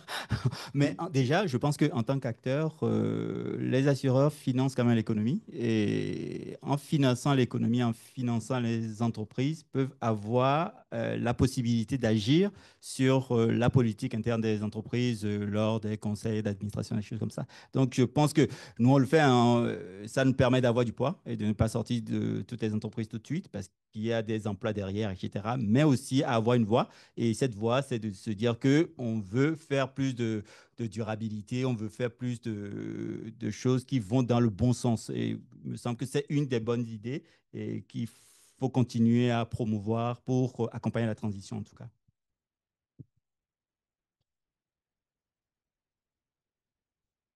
Avant de passer aux questions, je ne sais pas si vous voulez avoir un petit mot. On laisse la place aux questions dans la salle. Avec un micro, parce qu'en plus, il y a beaucoup de monde à l'autre bout. On va faire avec un micro. Bonjour, bonsoir, merci beaucoup. L'échange était très intéressant. Il y avait pas mal de choses très intéressantes. Euh, Moi, je voulais peut-être vous poser une question en prenant un angle un petit peu. Ah, je dois me présenter. Voilà. Alors, je me présente, je m'appelle Romain Durand et j'ai travaillé très longtemps dans l'assurance. Voilà. Maintenant, je ne travaille plus. Voilà. Et donc, pour prendre peut-être une approche un peu différente, tous ces problèmes d'assurabilité dont on parle, enfin, on le sait tous, c'est lié à une très grande sensibilité des assureurs euh, aux risques à forte sévérité. À faible fréquence et forte sévérité, les assureurs ils ne s'excitent pas quand les risques sont à forte fréquence et à faible sévérité, hein. Le risque auto, ça n'a jamais fait très peur, à l'exception des corporels. Mais donc, c'est plutôt une sensibilité assez forte à la forte sévérité et à la faible fréquence. Or, on a sous nos yeux, on a d'autres exemples, et je pense en particulier au marché financier, qui, eux, absorbent des sévérités incroyables sans bouger. Simplement, à titre d'exemple, hein, Wall Street, après les annonces de Lulu Berlu, qui est à la Maison-Blanche, a perdu 6 000 milliards en 2 jours. 6 000 milliards en 2 jours, qui est le prix du risque associé au marché financier. Euh, une catastrophe naturelle en France, ça ne coûte pas grand-chose, vous le savez tous, hein, ça coûte une mauvaise année, 3-4 milliards. Et la plus grosse que j'ai vue de toute ma carrière, c'était Tohoku, c'est-à-dire le tsunami japonais, 140 milliards. C'était vraiment le top du top. Pas de perte assurée, hein, de perte globale de l'économie, 34 milliards de pertes assurées. Voilà. Donc la question que je vous pose, c'est peut-être à l'encontre ou en complément de la proposition de remutualiser de manière plus petite, est-ce qu'il ne faut pas inventer d'autres formes de mutualisation en face du risque climatique, c'est-à-dire sortir un petit peu de nos formats traditionnels d'assurance et d'utiliser plus, alors je ne sais pas quoi, peut-être les marchés financiers, on le fait déjà avec les 4 bonds, mais peut-être le faire plus, c'est-à-dire trouver vraiment une forme de mutualisation qui soit moins sensible que celle qui a été très successful, et vous l'avez dit assez bien, depuis pratiquement le XVIIIe siècle jusqu'à aujourd'hui. Si, mais c'est pour ça que je parlais, il ne faut pas revenir en arrière. En fait, il faut faire les deux. Et donc moi, j'ai une partie de l'activité qui est une activité d'assurance paramétrique. Je fais que du climat. Et donc, dans le marché sur lequel je me réassure, il y a les réassureurs classiques. Et puis, vous avez ce qu'on appelle les ILS. J'arrive jamais à me souvenir pourquoi. C'est pas l'essentiel. C'est des acteurs financiers qui prennent des risques assurantiels, qui peuvent acheter du cat bond, mais qui, via le paramétrique, qui est mon cœur de métier, achètent aussi des indices maintenant. Et donc, en fait, eux, pourquoi ils achètent des méga-feux euh, en Californie? Parce qu'on pourrait se dire pourquoi quelqu'un achète un risque qui est plus ou moins certain. C'est parce qu'en fait, ils ont un gain qui est juste financier de mutualisation avec, et de décorrélation avec d'autres actifs. Donc, en fait, oui, il y a plein de choses intéressantes et il faut composer sur les deux tableaux. Et pour le coup, je pense que les assureurs sont assez financiarisés. Et c'est leur pente naturelle de l'être. Donc je suis moins inquiet, je suis plus optimiste. On va dire que je pense que la pente est plus difficile sur la partie locale que sur la partie globale. Parce que là où je vous rejoins, c'est que les marchés financiers savent faire. Mais ça suffit pas à un moment donné. À un moment donné, quand vous avez des additions comme on en parle, il faut bien quelqu'un en paye le prix. Donc les marchés financiers sont pas magiques, mais en effet, vous avez raison, c'est un vrai axe de travail. D'autant plus que aujourd'hui, la mutualisation telle qu'on l'a fait, c'est une diversification par zone géographique, etc. Mais se pose la question de la dimension temps. Faire de la mutualisation sur du temps long, c'est quelque chose qui n'est pas aujourd'hui faisable par rapport au coût des assurances, par rapport à la manière dont on fait les choses. Donc, c'est un des sujets que les acteurs connaissent très bien, hein, qui est défendu aussi de se dire laisser le temps donc, au secteur de se reconstituer après des périls sévères, quoi, en fait, tout simplement. C'est une très, très excellente question, en tout cas. Est-ce qu'il y a d'autres excellentes questions? Oui.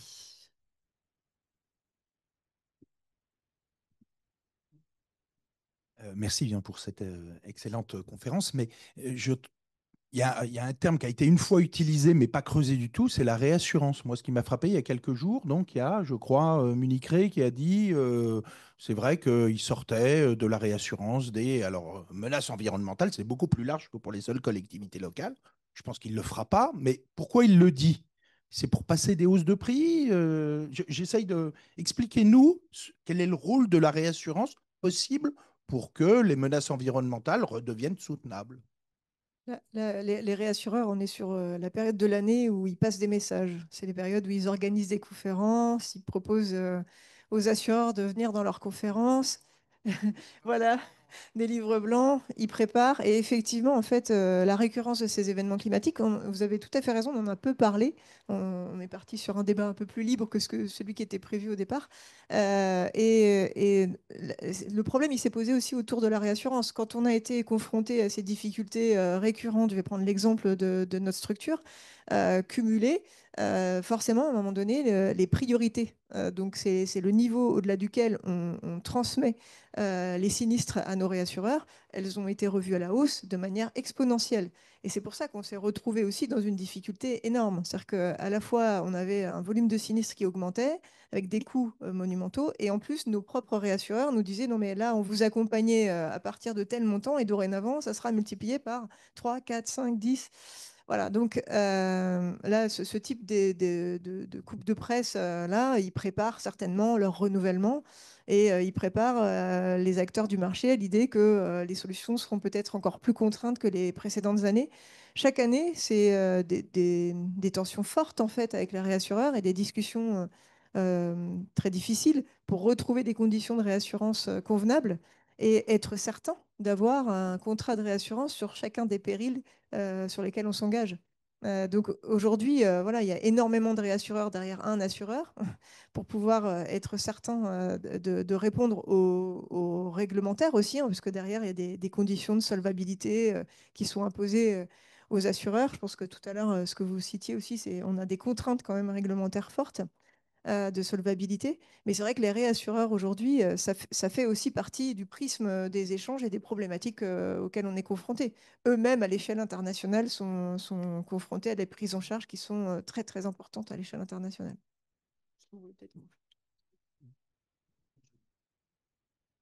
Mais bon, on parlait tout à l'heure de ce que la planète évoluant comme on le sait, euh, personne ne peut imaginer qu'il n'y ait pas un prix du carbone à payer, d'une part, et des primes d'assurance supérieures à payer. Est-ce que c'est pas le message un peu plus global qui permettrait de ce que les maires acceptent de payer des primes s'ils veulent rester aussi bien assurés qu'avant, plus élevées dans un monde plus risqué. Alors, les calculs sont assez simples, hein. On voit le prix moyen, on multiplie, grosso modo, en fait, hein, par la fréquence. La fréquence augmente, le prix et le coût moyen augmente, donc la prime va augmenter. Sauf si on met des systèmes de compensation.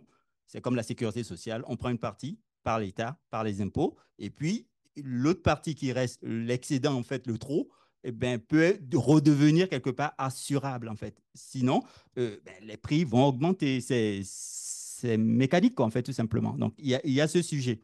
L'autre sujet qui est derrière, pour les réassureurs, moi, je ne suis pas réassureur, mais je me mets à sa place. Aujourd'hui, le problème, c'est que la diversification géographique dont on parlait tout à l'heure est plus difficile, puisque ça explose de tous les côtés. Donc, ça veut dire que si je n'ai pas la capacité de récupérer autre part ailleurs, donc entre ce qu'on appelle un peu les bons risques et les risques un peu moins bons, je vais augmenter les prix. Donc, il me semble quand même qu'il y a deux façons de faire les choses. Soit je propose un prix où les gens ne sont pas en capacité de pouvoir acheter l'assurance ou la réassurance, ou je dis je sors, en fait, tout simplement. Voilà. On a parlé des marchés financiers, des réassureurs, donc c'est bien, on n'a pas parlé de l'État, parce que évidemment, on pourrait aussi faire peser le risque sur le contribuable. Le contribuable, il assume une partie du risque. Alors bon, l'État est là parce que c'est l'assureur en dernier ressort. Il arrive toujours quand il y a un problème majeur. L'État, il assure un certain nombre de biens non assurables. Il y a une liste réglementaire des biens non assurables, les ouvrages d'art. Enfin, je le lisais là parce qu'il y a une proposition de loi la semaine prochaine qui propose d'étendre justement cette liste, non pas des biens non assurables, mais de la couverture. Là, c'est la couverture contre les catastrophes naturelles, mais on pourrait imaginer que c'est la couverture aussi contre les effets des mouvements sociaux, des émeutes. Alors le truc, c'est que vous n'êtes pas sans savoir que nous sommes dans une situation budgétaire très délicate, d'une part, et d'autre part, vu que ce risque, il est très volatile, moi je ne suis pas spécialiste de l'assurance, mais très volatile, bah, des années, il y a beaucoup de catastrophes naturelles et d'autres, il y en a moins. Alors j'imagine que quand on lisse, on fait une moyenne, il y a un trend et on voit à peu près, enfin c'est votre métier. Mais il y a aussi un principe en finance publique qui est l'annualité budgétaire. Donc si on prépare un fonds, on a le risque d'avoir des années où il est sous-consommé et d'autres années où il est sous-dimensionné. En fait, il y a un problème de sincérité budgétaire, etc. Alors après, il y a des solutions ad hoc des fois sur des sujets. Peut-être que je prends le sujet par le petit bout de la lorgnette, mais pour le terrorisme, voilà, on a créé le GAREAT. Enfin, d'ailleurs, je ne sais même pas si c'est une loi au départ, mais qui est un pool d'assureurs. Et puis, on a la ligne qui est distincte. Donc là, le risque est assumé par les clients puisque la petite ligne est indiquée sur tous les contrats d'assurance.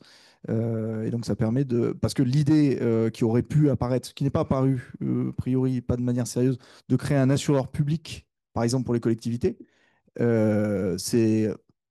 Il nous semble, après peut-être qu'une autre majorité aura d'autres idées, mais une mauvaise idée parce que c'est faire peser, il me semble, sur le contribuable le poids du mauvais risque. Et c'est fonctionnariser après l'intégralité du secteur assurance. Et là, on entre dans un autre modèle, quoi. Donc, c'est pas celui, en tous les cas, qui a été retenu. Je me pose une question, au-delà des crises qui sont assurables ou pas, euh, une entreprise ou même des collectivités, il y a des conditions d'exploitation qui sont nécessaires. Et on assure certains risques liés à des conditions d'exploitation. Par exemple, je ne sais pas s'il y a le nombre de jours de pluie sur un chantier, il y a des conditions contractuelles qui ont des conséquences financières.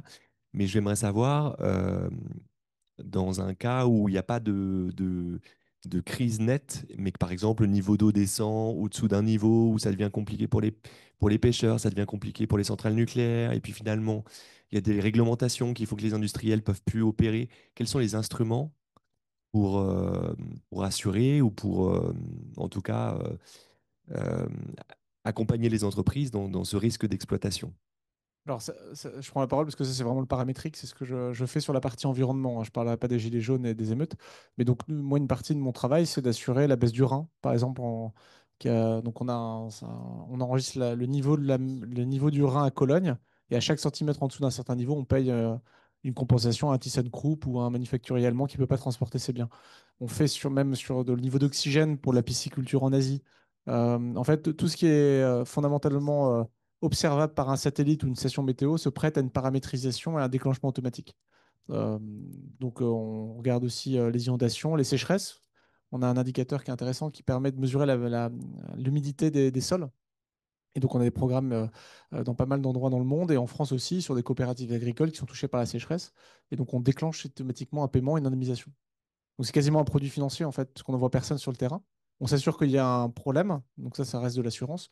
Mais après, on paye automatiquement. Ça fait partie des solutions, en fait, à ces problèmes que vous décrivez, qui sont des pertes d'exploitation. Parce que si on demande à un assureur d'aller regarder le PNL ou le compte d'exploitation, on rentre dans une démarche de coopérationnel très très forte. Si on se met d'accord avant sur des paramètres pour déclencher un paiement prédéfini, c'est plus simple.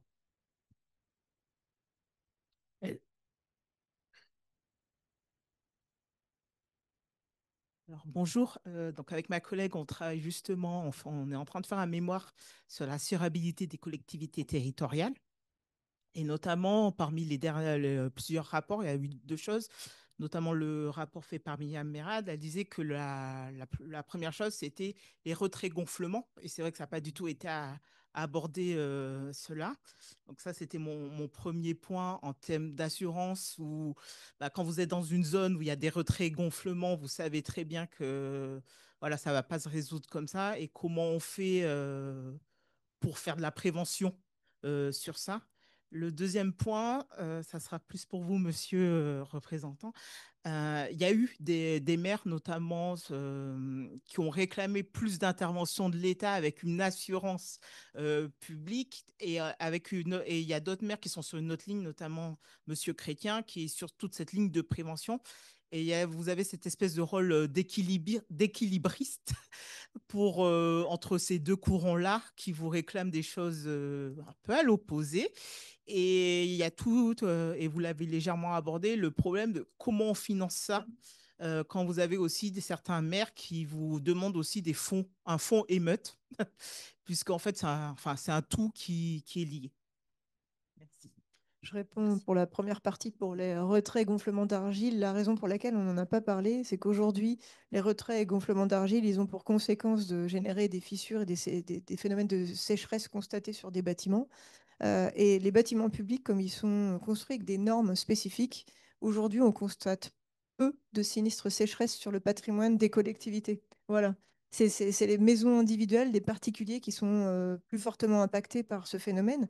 Maintenant, avec ce que le GIEC évoque, on ne sait pas si dans le temps, les normes de construction qui sont imposées aux collectivités tiendront elles aussi dans le temps. Mais en tout cas, à date, c'est la raison pour laquelle on ne l'a pas cité. Nous ne sommes pas concernés par ça.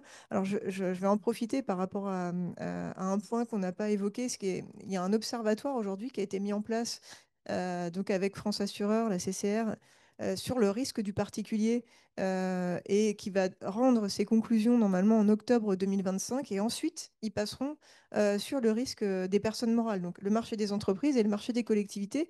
Il y aura ce travail-là de prospective et d'étude en fait des risques et aussi de la désertification, parce que c'est l'objet même de cet observatoire, de la désertification constatée des assureurs sur certains domaines, certaines régions, certains secteurs, pour pouvoir mieux accompagner et faire en sorte qu'on trouve des solutions dans les secteurs qui sont aujourd'hui sans assurance. Voilà.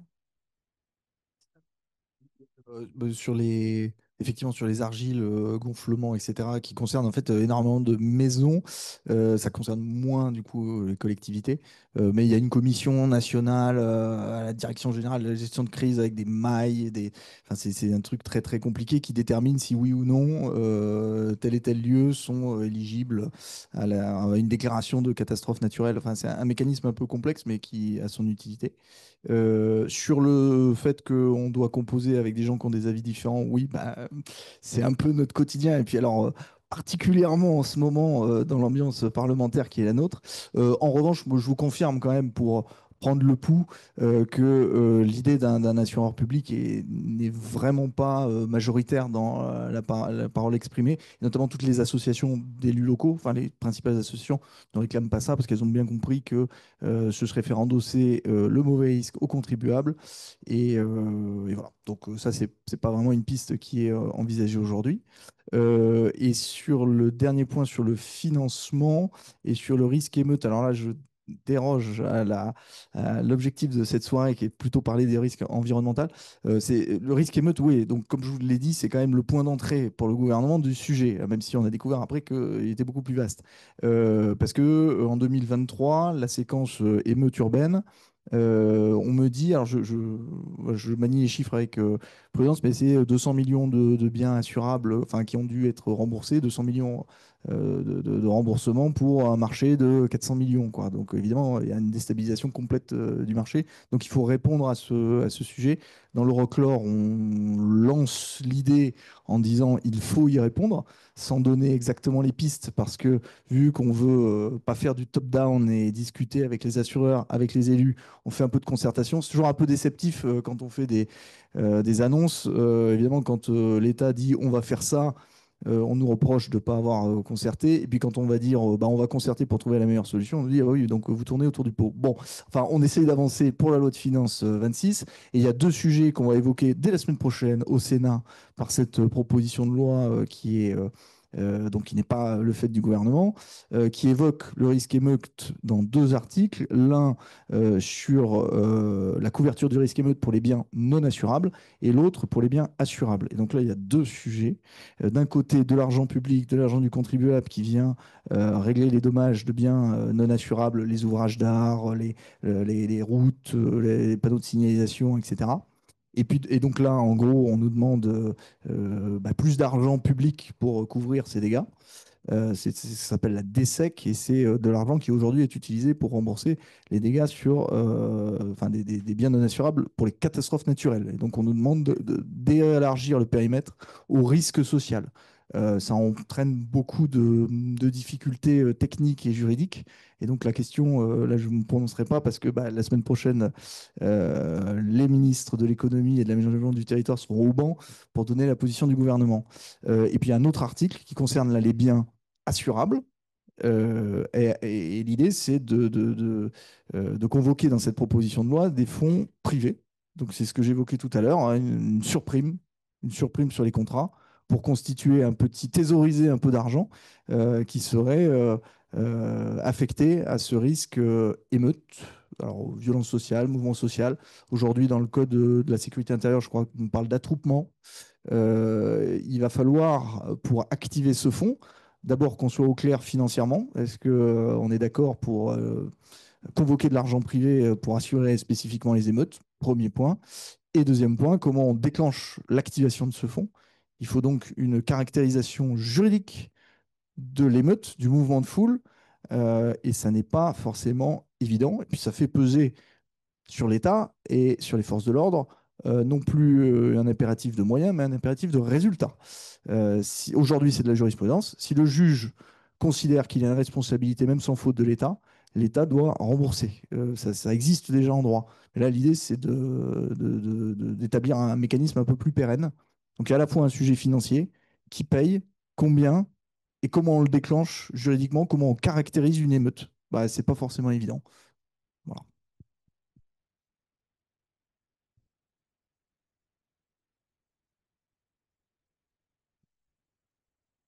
Bonsoir, merci pour les interventions. Effectivement, c'était très intéressant. J'avais une question à propos des données et de la responsabilité respective entre privé et public.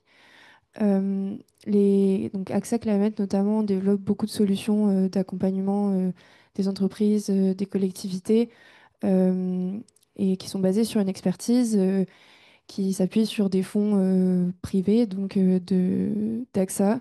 Et l'expertise qu'ils développent tend à surpasser l'expertise publique, notamment grâce aux moyens de la paramétrisation, de l'IA, ce genre de choses. Et je me demandais si les compétences que vous développiez, du coup, qui appartiennent plutôt au privé, est-ce que c'est quelque chose dont l'État devrait s'emparer pour développer parmi ces collectivités des compétences sur la modélisation climatique, la modélisation des risques et cette pensée vraiment holistique chaîne d'acteurs et chaîne de valeur. Euh, et je ne sais pas si ça pose problème en fait que ce soit le privé qui s'empare de ce problème et développe cette expertise. et qui laisse le public en premier lieu concerné complètement derrière? Ouais, c'est une super bonne question. Je me pose souvent savoir si on n'est pas une association. Parce qu'en fait, on a l'impression, nous, de mettre des cartes pour les gens. Et donc, on essaie de le faire en gagnant notre vie, parce qu'on est un acteur privé, mais on rend tout ça transparent. Nous, on accompagne des acteurs, je ne citerai pas leur nom, mais des acteurs quasiment publics, des entreprises publiques qui distribuent par exemple du courrier, à partager ça avec leurs parties prenantes locales, nos cartes, pour qu'ils puissent réagir. Donc ça, je pense que ça passe par du partage et de la transparence. Après, vous avez tout à fait raison, mais je crois que ça a été évoqué. En fait, il faut former. Donc nous, notre activité chez AXA Climate, c'est la formation avant l'assurance. On a devenu le leader européen de la formation à la durabilité qui l'eût cru de la part d'AXA en tant qu'assureur. Et donc notre métier, fondamentalement, notre manière de gagner la vie, c'est de former des gens. Donc on a une école du climat pour les collectivités locales.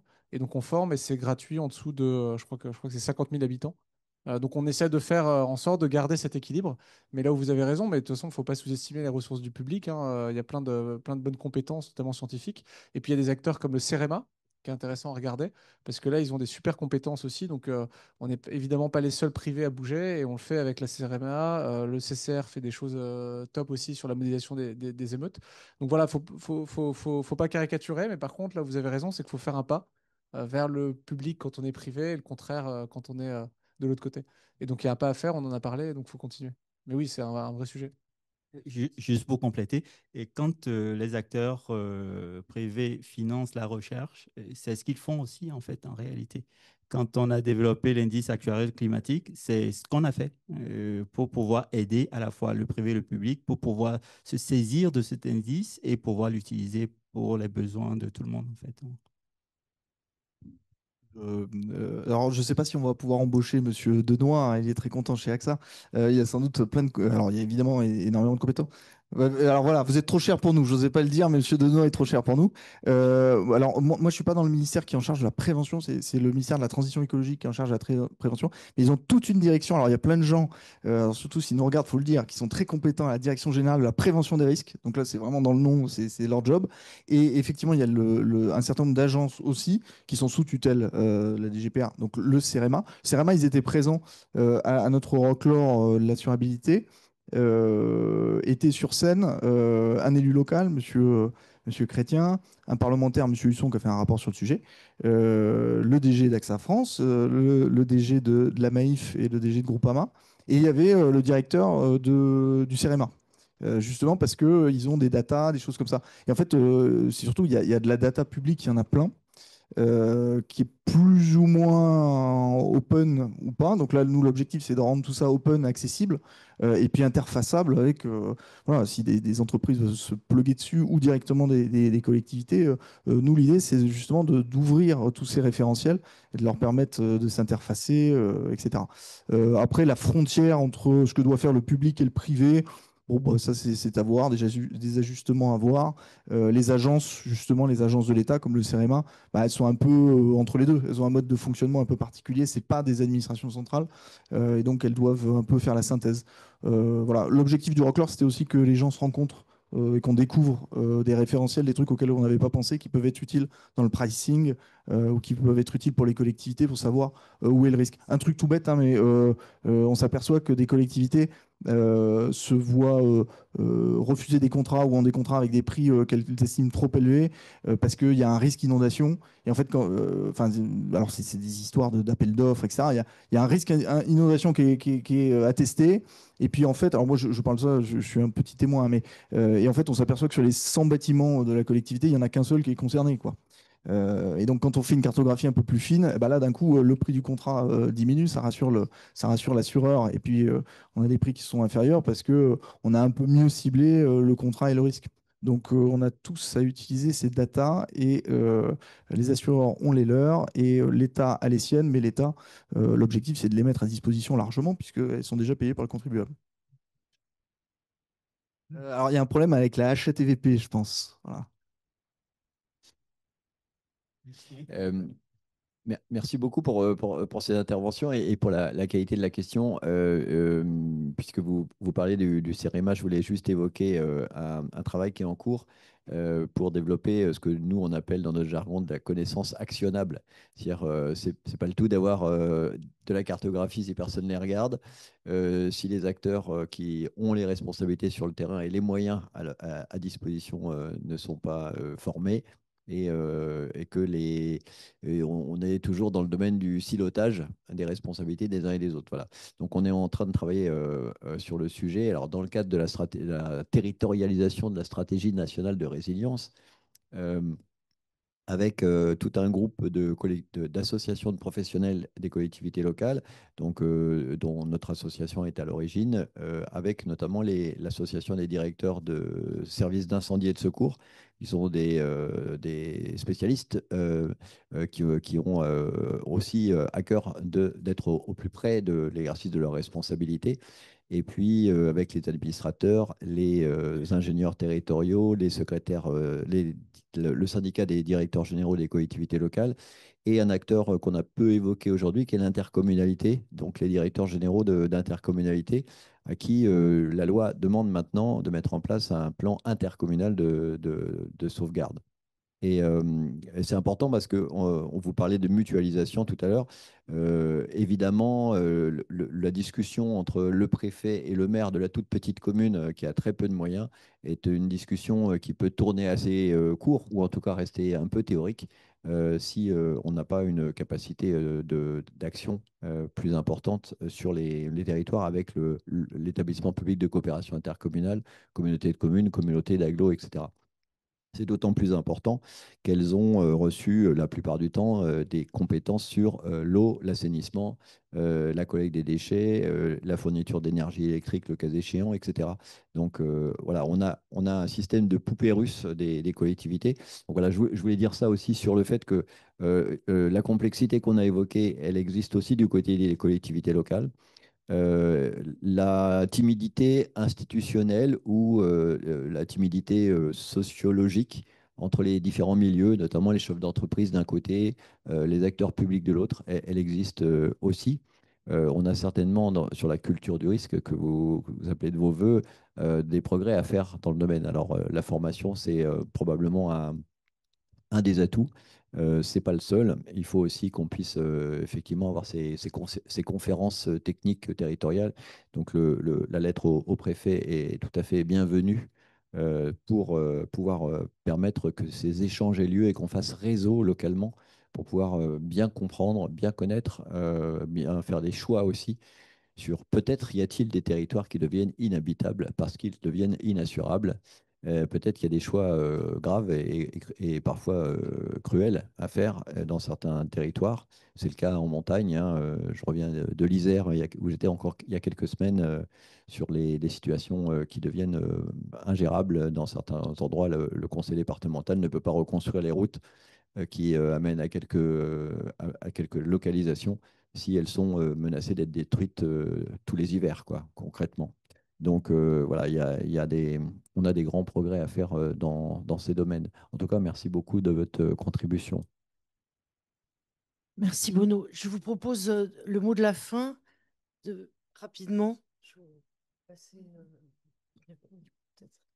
Alors, je dirais qu'en mot de la fin, je pense que ça a été une illustration et Jérôme Barbeau a insisté là-dessus, mais la coordination des acteurs, donc des collectivités, donc nous en tout cas des assurés, du monde de l'assurance, parce que c'est des échanges qu'on a aussi en transverse avec d'autres compagnies d'assurance, hein, et du gouvernement, pouvoir ensemble trouver des solutions. Alors, on l'a vu à travers le Reclore. Aujourd'hui, il y a des actions concrètes qui sont en cours de déploiement grâce à ces travaux, grâce à ces échanges.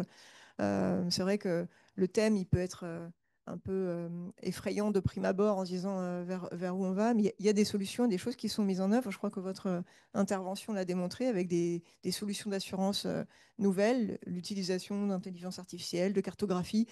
Chaque acteur a développé des solutions dans ce sens-là, et c'est, je dirais, avoir en tête ce travail en tripartite qui est indispensable en fait pour pouvoir avancer. Voilà ce que je... Moi, j'ai deux mots, c'est aménagement du territoire et décentralisation. Et pour terminer, je reviens au début. Notre vaisseau spatial surchauffe, mais il y a de l'espoir. Pas forcément, pas forcément. On est des terriens, donc c'est très bien d'être sur la Terre. Merci Anani. Jérôme? Alors effectivement, aménagement et décentralisation, et il y a plein d'autres ministères qui sont pleinement engagés dans le sujet. Il y a la transition écologique, on en parlait, qui fait de la prévention des risques. Il y a le ministère de l'Intérieur qui fait de la gestion de crise, donc qui aime bien anticiper et puis qui manage les préfets. Il y a le ministère des Outre-mer également qui est particulièrement impliqué dans le sujet. Donc juste pour dire que l'État s'engage, mais dans l'État, en fait, il y a toute une coordination d'acteurs qui ont des approches différentes et qu'on essaye de coordonner. Voilà. Merci, merci à tous les quatre. Merci infiniment à mes compères Dominique et Bruno. Merci beaucoup à Romain Durand, qui est modeste, qui n'a pas dit qu'il était le président du groupe Assurance de Sciences Po Alumni. Est-ce que tu as des événements dont tu veux à venir? On fait la semaine prochaine, non, pardon, dans 10 jours, on fait un dîner pour ceux que l'assurance intéresse avec les deux patronnes une qui est la patronne de BPCE Assurance, Banque Populaire Caisse d'Épargne Assurance, et l'autre qui est la patronne de CNP. Voilà, CNP partout. Et puis, on fera à la rentrée un petit déjeuner le 17 septembre sur l'assurance maritime et les problèmes actuels de l'assurance maritime qui, comme vous vous en doutez, ne sont pas simples. Voilà. Merci. Merci Romain. Et pour ce qui concerne le groupe Environnement et Développement durable, nous recevrons le 23 juin, dans à peine 3 semaines, Corinne Lepage, qui nous fera part de son... Pardon. Mais il faut venir, Antoine. Je lui dirais. Donc, elle va nous faire part de son regard sur la justice environnementale, sur elle a fait tellement de choses. Elle a été femme politique, elle est avocate, elle fait du contentieux, elle a été très militante. Comment? Et donc, on a hâte de savoir un peu ce qu'elle pense de tous ces leviers d'action, au-delà de son avis sur la situation actuelle. Et puis, elle sera accueillie, on en est très, très honoré par Sébastien Pimon, qui est le doyen de l'école de droit de Sciences Po. Voilà, vous êtes de toute façon tous les très bienvenus. Ceux qui restent encore, les courageux qui sont encore avec nous à distance, et puis vous tous, à chaque fois que vous le désirez. Voilà, je vous souhaite une très bonne soirée. Merci encore.